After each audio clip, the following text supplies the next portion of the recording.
पुराणों के अनुसार कहा जाता है अगर 33 करोड़ देवी देवताओं के आपको दर्शन करने हैं तो सिर्फ और सिर्फ पाताल भुवनेश्वर ही वो गुफा है जहां पर आपको एक साथ 33 करोड़ देवी देवताओं के दर्शन हो सकते हैं।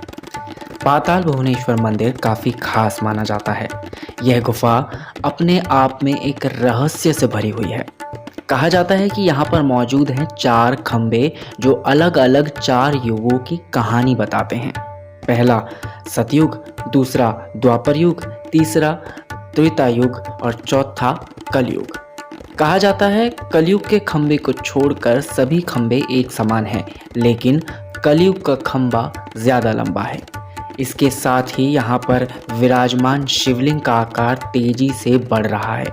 कहा जाता है और पौराणिक कथाओं के अनुसार ये माना भी जाता है कि जब ये शिवलिंग गुफा की छत को छू लेगा तब दुनिया खत्म हो जाएगी। इस मंदिर में आप रेल यात्रा, हवाई यात्रा और सड़क मार्ग से पहुंच सकते हैं। यहाँ का नज़दीकी हवाई अड्डा पंतनगर है। इसके साथ ही रेलवे स्टेशन टनकपुर है। पिथौरागढ़ से करीब 90 किलोमीटर की दूरी पर यह गुफा स्थित है। अगर आप मंदिर आने का प्लान बना रहे हैं तो यहाँ का सबसे अच्छा और मज़ेदार मौसम है सितंबर और नवंबर का। दोस्तों, पाताल भुवनेश्वर मंदिर के बारे में कहा जाता है कि जिस दिन यहाँ पर मौजूद शिवलिंग गुफा की ऊपरी सतह तक पहुँच जाएगा या फिर चिपक जाएगा, उस दिन कलयुग का अंत हो जाएगा। उत्तराखंड के पिथौरागढ़ जिले के गंगोली हाट में स्थित यह मंदिर शिव को समर्पित है, जिसके बारे में कहा जाता है कि यह गुफा अनादिकाल से यहाँ पर इसी तरह मौजूद है।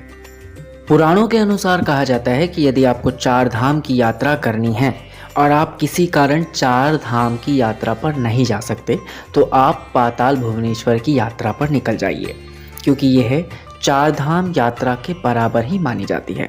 क्योंकि यहाँ पर आपको केदारनाथ, बद्रीनाथ, यमुनोत्री, गंगोत्री, माता भुवनेश्वरी, गणेश और भगवान शिव की जटाएं, 7 कुंड, मुक्ति द्वार, धर्म द्वार एवं सभी देवी देवताओं की आकृतियों के दर्शन होंगे, जिसके बारे में कहा जाता है कि ये सभी भगवान शिव की पूजा कर रहे हैं।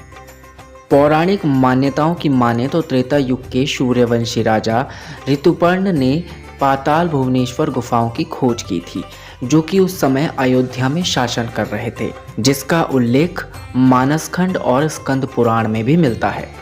द्वापर युग में पांडवों ने इस गुफा को खोजा, जहां पर उन्होंने भगवान शिव के साथ चौपड़ खेला था। साथ ही पुराणों के अनुसार दैत्य गुरु शंकराचार्य ने 819 ईस्वी में इस गुफा की खोज की थी, जिसके बारे में राजा ऋतुपर्ण को उन्होंने ही बताया था। पौराणिक कथाओं के अनुसार कहा जाता है कि पाताल भुवनेश्वर में 4 द्वार मौजूद थे, जिसमें से पहला द्वार और द्वार, दूसरा पाप द्वार, तीसरा धर्म द्वार और चौथा मोक्ष द्वार है। माना जाता है कि जब लंकापति रावण की मृत्यु हुई थी तब पाप द्वार बंद हो गया था। इसके बाद महाभारत के युद्ध के बाद रण द्वार बंद हो गया था और अब सिर्फ 2 ही द्वार खुले हुए हैं। जैसे जैसे कलयुग आगे बढ़ता जाएगा और मंदिर में मौजूद शिवलिंग मंदिर की गुफा की छत को छू लेगा, उस दिन कलयुग का अंत हो जाएगा।